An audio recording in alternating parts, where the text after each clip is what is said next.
আমরা যখন নৌকাতে করে ভ্রমণ করি কোথাও, তখন কখনো সময় বেশি লাগে, আবার কখনো আবার সময় কম লাগে, কিন্তু নৌকা স্রোত কিন্তু একই থাকে।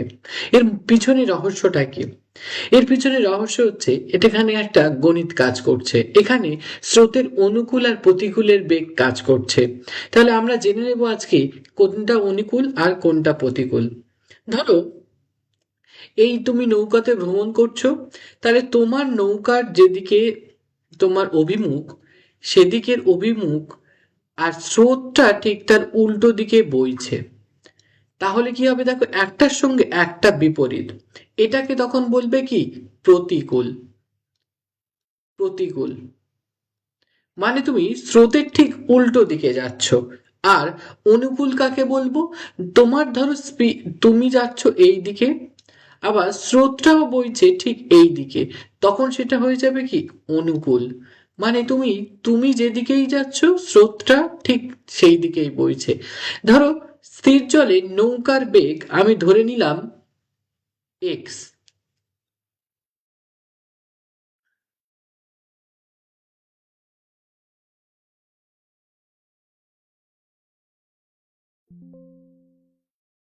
আমি ধরে নিলাম স্থির জলে নৌকার বেগ এক্স, আর স্রোতের বেগ আমি ধরে নিলাম ওয়াই।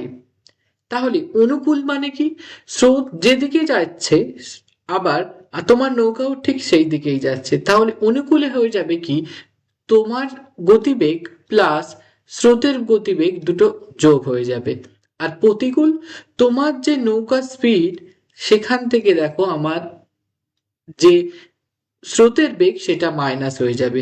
এখানে আমি একটা ম্যাথস নিয়ে এসেছি, যেটা দেখলে তোমরা বুঝতে পারবে এটা একটা ডব্লিউবিসিএস মেনের এক্সামে আছে। এছাড়াও ওয়েস্ট বেঙ্গল বোর্ডে আমরা কিন্তু এই ম্যাথসটা দেখতে পাই।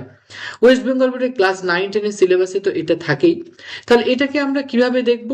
যে এক ব্যক্তি স্রোতের অনুকূলে 8 কিমি/ঘন্টা যায়, আর অনুকূলে 13 কিলোমিটার/আওয়ার বেগে যায়, তাহলে স্রোতের বেগ কত? এখানে দেখো অনুকূলে বেগ আমাকে কত বলেছে, দেখো 13 কিলোমিটার। তাহলে আমি এখান থেকে লিখে নিতে পারি যে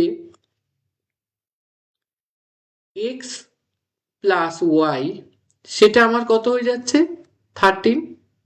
আর প্রতিকূলে বেগ মানে এক্স মাইনাস ওয়াই, সেটা ইকুয়ালস টু দেখো আমাদের 8 হয়ে যাচ্ছে। দুটোকে যদি যোগ করে দিই, তাহলে আমাদের দেখো ওয়াই ওয়াই কেটে যাচ্ছে, তাহলে 2x এর ভ্যালু আমাদের 21। দেন এক্স এর ভ্যালু কত পাচ্ছি আমি?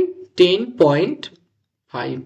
এক্সটা কি? এখানে আমার নৌকার গতিবেগ, কিন্তু আমাকে চেয়েছে স্রোতের গতিবেগ। তাহলে ওয়াইটা আমাদের স্রোতের গতিবেগ, ওয়াইটা আমাদের কি হবে? 13 - 10.5, সেটা ইকুয়ালস টু কি হয়ে যাচ্ছে আমাদের? 2.5। তাহলে স্রোতের গতিবেগ, আমাদের স্রোতের বেগ কত হচ্ছে? স্রোতের বেগ